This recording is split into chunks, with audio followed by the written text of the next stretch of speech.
WhatsApp guys, এখন আমরা এসেছি ঈদের বাজারে। আমরা দেখব যে কে কিরকম, কার কত বাজেট। ওই যখন এক আপু দেখতে পাচ্ছি, তিনি দাঁড়িয়ে আছে। চলুন ওনার একটা ইন্টারভিউ নিয়ে আসা যাক। তো আপু, সরি আপু। আচ্ছা আপু, আপনি যদি কিছু মনে না করেন, আপনাকে কিছু কোশ্চেন করতে পারি? হ্যাঁ, অবশ্যই বলতে পারেন। আচ্ছা আপু, আপনি তো এখানে ঈদের মার্কেট করতে এসেছেন, তাই না? জি। আচ্ছা, আপনার ঈদের মার্কেটের যে বাজেটটা কত? হ্যাঁ, budget around 4-5 lakh. Wow, that's great. দর্শক, আপনারা দেখতে পাচ্ছেন তার ঈদের বাজেট 4 থেকে 5 লাখ টাকা। আচ্ছা আপু, আমি আপনাকে আরেকটা কোশ্চেন করতে পারি? হ্যাঁ, বলেন। আচ্ছা, আপনার যে এই যে 4-5 লাখ টাকা বাজেট, এটা একটা কে দেয়?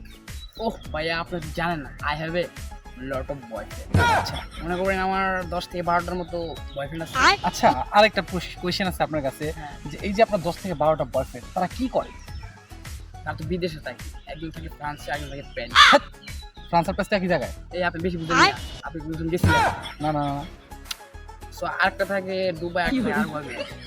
দুবাই আর আবেদন দেখে। আবার বল, আপনি গেছিলেন নাকি কোনো সময় জানবেন? না না না।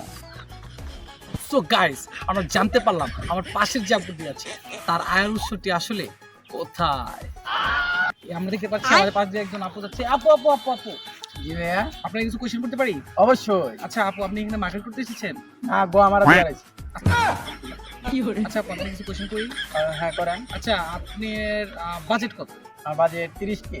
এই ভাই কি আছে ঘড়ি ঘুমে, এই জানতো আপনি জান, এই আপনি জানতো। কি ঘড়ি ফিরান না আপনি, হ্যাঁ আপনি তাই বুঝবেন না জান।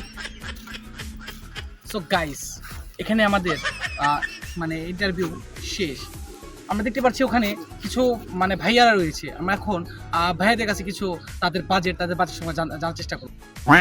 সো গাইস, এতক্ষণ আমরা জানলাম আপুদের ঈদের বাজেট সম্পর্কে। এখন আমরা জানবো ভাইয়াদের ঈদের বাজেট কত। সো ভাইয়া, এবার আপনাদের ঈদের বাজেট কত? আরে ভাই, গরিবের আর বাজে মুখ ডাকতে গেলে কি দেওয়া হয়। মনে করেন গত বছর আমার পাঞ্জাবি সাইজ 40, মাইকিনে দিয়েছে 44। আমি এটা পইরাই 4 বছর ঈদ করতে। প্রতি বছর এক্সেস করে বাড়বে? হ্যাঁ। আচ্ছা, আমরা জানতে পারলাম ভাইয়ার মনের কষ্টের কথা। এখন আমরা জানবো আমার পাশে যে আছে তার ঈদের বাজেট সম্পর্কে। আচ্ছা ভাইয়া, আপনার এবার ঈদের বাজেট কত? আরে ভাই, বাজেট ভাই সিচুয়েশনের সাথে সাথে প্যান্টটাও লুজ হয়ে গেছে ভাই। এই প্যান্ট দড়ি দিয়ে বাইন্দা রাখি ভাই, বুঝেন না? আর যদি ভাই ধুয়ে পারতাম ভাই, প্যান্টের নিচে জাঙ্গার অবস্থা ভাই, এই জাঙ্গায় 4টা ফুটা ভাই, ওই 4টা ফুটা তো জাঙ্গায় না ভাই, আমার কলি যায় ভাই। ভাইয়া, ইমোশনাল করবেন না।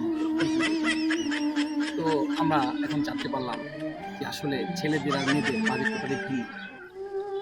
কিছু মানুষের ইমোশনালের কারণে নিচ দিয়ে পানি বের হয়, আর কিছু মানুষের ইমোশনালের কারণে চোখ দিয়ে আমি কাঁদতেছি নাকি, শোনেন, চোখ দিয়ে পানি বের হয়। এটাই হচ্ছে ছেলে মেয়েদের ভিতরে তফাৎ। এই ক্যামেরাম্যান, কাট করা, আমি একটু কানবো।